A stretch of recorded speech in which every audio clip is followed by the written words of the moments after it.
Rohr here with an early global view on Wednesday, July 8th, 2015. It's currently 7:10 a.m. U.S. Central Time, and we're coming to you just a bit later than usual because once again we wanted to allow as much of the international influence, especially out of Greece, but now out of Asia as well, get priced into the markets. And we're very glad we did because this morning, just recently, there was a letter from the Greek government that allows for a more amenable approach to their debt restructuring than just asking for more of the outright forgiveness that has been a bit of impediment with the Eurogroup creditors.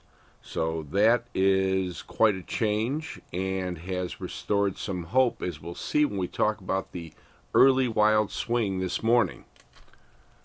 So what has all this meant to the markets? Well, it's very interesting this morning looking at the 60-minute S&P 500 future chart on the left, 30-minute on the right, that this market has currently been trading off about 12 points on the day after recovering all the way from the major low we'll discuss a bit later, back down to 2062 this morning, off of overrunning the 2058 to 62 resistance yesterday.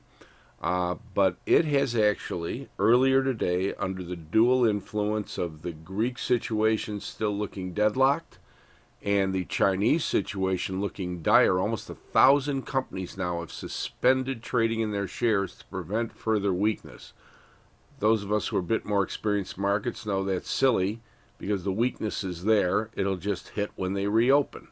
So the bottom line is this market was trading down to a low of 2043 earlier today. That's right, folks, off $30 an overnight trade, but at least some potential light at the end of the tunnel that isn't a train barreling down the tracks ready to destroy the Eurozone has lifted it back up to the 2060 to 58 area once again.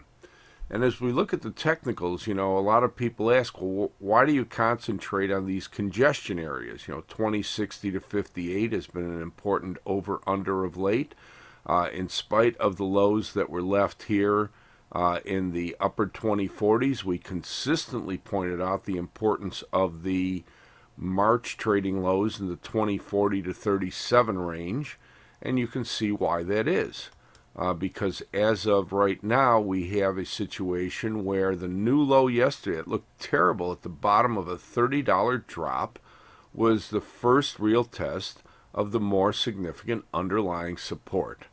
And once it held and conditions seemed to mitigate a bit in Europe, then the market attracted buyers again to a significant degree, getting back up to close right up near 2074 after once again testing 2075 to 78.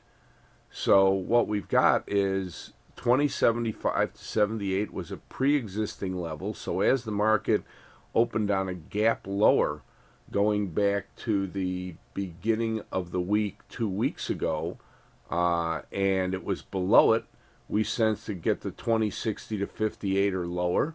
When it rallied back last week Thursday up to 2075 to 78 early, but couldn't get through, it started weakening again. So we need to be aware of the pre-existing psychological levels to take advantage of the turns in the market.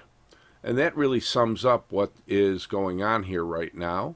Watch those levels. Continue to watch them closely in this wide-swinging agony, ecstasy, back to agony kind of market that we're in right now. That pretty much does it for the short-term view of the S&P 500.